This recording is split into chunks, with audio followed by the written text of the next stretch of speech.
Hi friends, welcome back to we for in UK Kannada ಚಾನಲ್ಗೆ ಎಲ್ರಿಗೂ ಸ್ವಾಗತ. ಇಂದು ನಾವು ರೆಡ್ಡಿಂಗ್ನಿಂದ ಯುನೈಟೆಡ್ ಕಿಂಗ್ಡಮ್ನ ಫೇಮಸ್ ಒಂದು ಸ್ಥಳವಾದ ಸೆವೆನ್ ಸಿಸ್ಟರ್ಸ್ ಕ್ಲಿಫ್ಗೆ ಹೋಗ್ತಾ ಇದ್ದೀವಿ.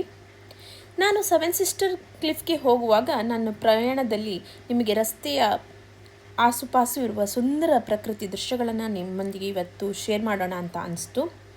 ನಾವು ಹೇಗೆ ಪ್ರಕೃತಿ ದೃಶ್ಯಗಳು, ಅದ್ಭುತ ಸಮುದ್ರವನ್ನು ನೋಡಲಿಕ್ಕೆ ಹೋಗ್ತಿದ್ದೆವೋ ಅದರ ಒಟ್ಟಿಗೆ ನಿಮಗೆ ನನ್ನ ಪ್ರಯಾಣವನ್ನು ನಿಮ್ಮ ಜೊತೆಗೆ ಆರಂಭಿಸೋಣ ಅಂತ ಆಸೆ ಇತ್ತು.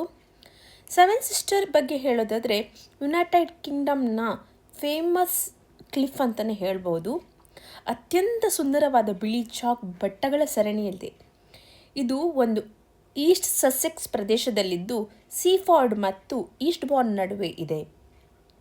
ಸೆವೆನ್ ಸಿಸ್ಟರ್ ಅಂತ ಬರಲಿಕ್ಕೆ ಕಾರಣ ಏನಂತ ಹೇಳಿದರೆ, ಈ ಪ್ರದೇಶಗಳು 7 ದೊಡ್ಡ ಬೆಟ್ಟಗಳಂತೆ ಕಾಣುವ ಚಾಕ್ ಕ್ಲಿಫ್ಗಳು ಒಂದರ ನಂತರ ಒಂದು ಇರೋದ್ರಿಂದ ಅವುಗಳನ್ನು ಸೆವೆನ್ ಸಿಸ್ಟರ್ ಅಂತ ಕರೀತದೆ.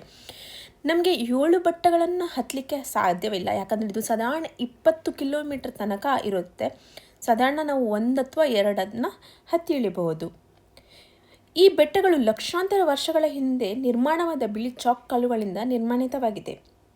ಇಲ್ಲಿ ಟ್ರೆಕ್ಕಿಂಗ್, ಫೋಟೋಗ್ರಫಿ ಮತ್ತು ಪ್ರವಾಸೋದ್ಯಮಕ್ಕೆ ತುಂಬ ಚೆನ್ನಾಗಿದೆ. ಹತ್ತಿರದಲ್ಲೇ ಒಂದು ದೊಡ್ಡ ಬೀಚ್ ಕೂಡ ಇದೆ. ಇದನ್ನು 1 ಡೇ ಟ್ರಿಪ್ ಥರ ನಾವು ಮಾಡಿದ್ವಿ.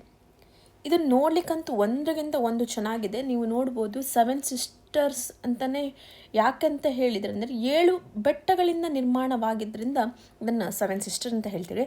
ಕೆಳಗೆ ಹೋದ ಕೂಡಲೇ ನಮಗೆ ದೊಡ್ಡವಾದ ವಿಶಾಲವಾದ ಒಂದು ಬೀಚ್ ಕೂಡ ಸಿಗುತ್ತೆ. ಇದನ್ನು 1 ಡೇ ಟ್ರಿಪ್ ಮಾಡುವಾಗ ನೀವೆಲ್ಲ ಫುಡ್ಡು ಎಲ್ಲ ಹಿಡ್ಕೊಂಡು ಹೋಗೋದ್ರಿಂದ ನಿಮಗೆ ತುಂಬಾ ಯೂಸ್ಫುಲ್ ಆಗುತ್ತೆ. ಯಾಕಂದರೆ ಅಲ್ಲಿ ಹತ್ತಿರ ಯಾವುದೇ ರೀತಿಯ ರೆಸ್ಟೋರೆಂಟ್ಗಳೆಲ್ಲ ಇರೋದಿಲ್ಲ. ನಾನು ಹೇಳಿದೆ ಬಿಳಿ ಚಾಕ್ ಅಂತ ಹೇಳಿದರೆ ಇದರಿಂದನೇ ನಿರ್ಮಾಣವಾಗಿದೆ ಅದು. ನೋಡಿ ಫ್ರೆಂಡ್ಸ್, ಎಷ್ಟು ದೊಡ್ಡ ವ್ಯೂ ಅಂದರೆ ಅಷ್ಟು ದೊಡ್ಡ ವ್ಯೂ ಇರುತ್ತೆ. ಆದರೆ ನೀವು ಯಾವತ್ತೂ ಮಕ್ಕಳನ್ನು ಜಾಗೃತಿ ಮಾಡಬೇಕಾಗುತ್ತೆ. ಸಾಧಾರಣ ಸ್ವಲ್ಪ ದೂರದಲ್ಲೇ ಮಕ್ಕಳನ್ನು ನಿಲ್ಲಿಸೋದು ಒಳ್ಳೆಯದು. ನಿಮಗೆ ಈ ವಿಡಿಯೋ ಇಷ್ಟ ಆದರೆ ಪ್ಲೀಸ್ ನನ್ನ ಈ ಚಾನಲನ್ನು ಸಬ್ಸ್ಕ್ರೈಬ್ ಮಾಡಿ, ಶೇರ್ ಮಾಡಿ. ಬಾಯ್ ಬಾಯ್.